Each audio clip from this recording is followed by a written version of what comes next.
వెళ్ళిపోయింది. అయినా సరే మా మధ్య ఆకర్షణ మాత్రం తగ్గలేదు.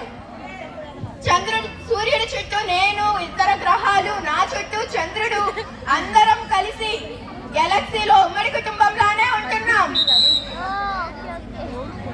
స్వచ్ఛమైన గాలి, నీరు ఉంటుంది. చాలా మంచిగా ఉంటున్నారు. ఏవి పాడు చేయట్లేదు. ఇది అంతా ఒకప్పటి మాట. కానీ ఇప్పుడు మీరు చేసే పనులతో మొత్తం అంతా కొల్లగొడుతున్నారు. ఎంతో విలువైన భూగర్భ జలాలు ఉన్నాయి, సముద్రాలు, చెరువులు.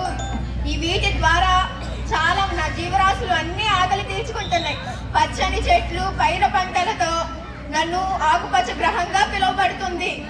ఎందరో శాస్త్రవేత్తలందరికీ నా వందనాలు. వారందించే విజ్ఞాన శాస్త్ర ఫలాన్ని మీరు విషతూలితం చేస్తున్నారు. అడవులు నాకు ఊపిరితిత్తులు లాంటివి. వాటిని మీరు నరికేస్తున్నారు. వాటిని నరకడం వల్ల నాకు ఊపిరాడటం లేదు. వాటి వల్ల వర్షాలు కూడా పడటం లేదు. ఇక ప్లాస్టిక్ సంగతి అయితే సరే. ప్రతి చిన్న విషయానికి కూడా ప్లాస్టిక్ ని వాడుతున్నారు. అది వాడకుండా ఉండలేకపోతున్నారు. దాని వల్ల భూమి మొత్తం నాశనం అయిపోతుంది. అది మీరు గమనించడం లేదు.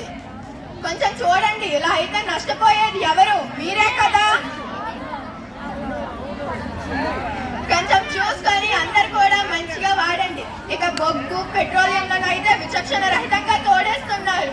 దీని వల్ల నా నిల్వలన్నీ తగ్గిపోతున్నాయి. ఇక భవిష్యత్తులో నేను మీకు వనరులను ఇవ్వలేను. వనరులు నేను మీకు భవిష్యత్తులో ఇవ్వకపోతే మీరు ఏం చేస్తారు? మీకు ఏమైనా అందగలవా? ఇది చూసారా? లేత నీలి రంగులో ఓజోన్ పొర అంటారు. ఇది ఎందుకంటే సూర్యుడి నుండి వచ్చే అతి ప్రమాదకరమైన సూర్యకిరణాలు భూమిపై పడకుండా ఉండడానికి రక్షణగా ఉంటుంది. కానీ ఏం లాభం? మీరు అతి ప్రమాదకరమైన CFCలు వాడటం వల్ల ఓజోన్ పొరకు రంధ్రం పడింది.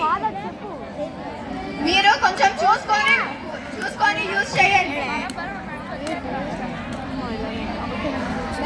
ఇకనైనా నా బాధని మీరు అర్థం చేసుకుంటారు అని మీ ముందు చెప్పడానికి వచ్చాను. Okay, thank you to all.